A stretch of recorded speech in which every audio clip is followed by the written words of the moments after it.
നമുക്കിന്ന് കുറച്ച് ഇഞ്ചിക്കറി വെച്ച് നോക്കിയാലോ. ഞങ്ങളുടെ ഫസ്റ്റ് ട്രൈ ആട്ടോ ഇത്. കുറച്ച് ദിവസമായിട്ട് അവളുടെ ഒരു ആഗ്രഹമാണ് ഇഞ്ചിക്കറി കഴിക്കണമെന്ന്. അങ്ങനെ ഇഞ്ചിയൊക്കെ മേടിച്ച് നമ്മൾ കഴുകി വൃത്തിയാക്കി സെറ്റ് ചെയ്തെടുത്തിട്ടുണ്ട്. എന്നിട്ട് അത് നന്നായിട്ട് കുഞ്ഞുകുനാന്ന് അരിഞ്ഞത് ഇതുപോലെ ആക്കണം. നമുക്കിതിന് വേണ്ട മറ്റ് ഇൻഗ്രീഡിയൻസ് എന്തൊക്കെയാണെന്ന് വെച്ചാൽ പുളിവെള്ളം, വാളംപുളിയുടെ വെള്ളം, അതുപോലെ പച്ചമുളക്, കൊച്ചുള്ളി, കറിവേപ്പില. നമുക്ക് കൊച്ചുള്ളി ഇല്ലാഞ്ഞ കാരണം നമ്മൾ സവോളയാട്ടോ എടുത്തത്. എന്നിട്ടൊരു പാൻ ചൂടായതിന് ശേഷം അതിൻ്റെ അകത്തോട്ട് എണ്ണ ഒഴിച്ച് എണ്ണയും നന്നായിട്ട് ചൂടായി വന്നതിന് ശേഷം ഈ അരിഞ്ഞ് വെച്ചേക്കണം ഇഞ്ചിയെല്ലാം കൂടെ അതിൻ്റെ അകത്തോട്ട് ഇട്ട് കൊടുക്കണം. ഇഞ്ചിയൊക്കെ ഒന്ന് വഴണ്ട് വരുമ്പോഴേക്കും ഈ പച്ചമുളകും സവോളയും അതുപോലെ കറിവേപ്പിലയും കൂടി ഇട്ട് വീണ്ടും നന്നായിട്ട് ഇളക്കണം. അതിനുശേഷം നമുക്ക് ആവശ്യത്തിന് കുറച്ച് ഉപ്പിട്ട് കൊടുക്കണം.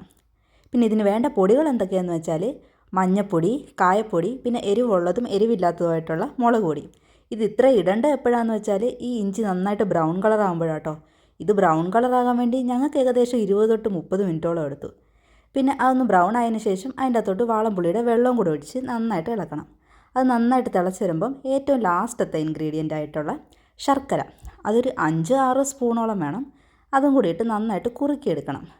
എനിക്ക് നന്നായിട്ട് വിശന്നത് കാരണം അധികം കുറുകാനൊന്നും ഞാൻ വെയിറ്റ് ചെയ്തില്ല. ഞാൻ ചോറ് കഴിച്ചപ്പം കുറച്ച് അതും കൂടി എടുത്തിട്ട് കഴിച്ച് നോക്കി.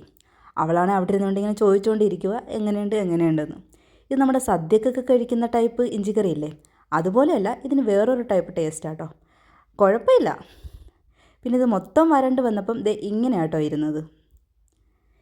അതും കൂടെ ഞാനെടുത്ത് ടേസ്റ്റ് ചെയ്ത് നോക്കി. മുമ്പത്തെ പോലെ അല്ല കേട്ടോ, ഇത് ഇച്ചിരി കൂടെ നന്നായിട്ട് ടേസ്റ്റ് വന്നിട്ടുണ്ട്. ഇതിനെ ഇഞ്ചിക്കറി എന്നൊന്നും പറയാൻ പറ്റില്ല. നമുക്ക് വേണമെങ്കിൽ ഇഞ്ചി വരട്ടിയെന്ന് പറയാം.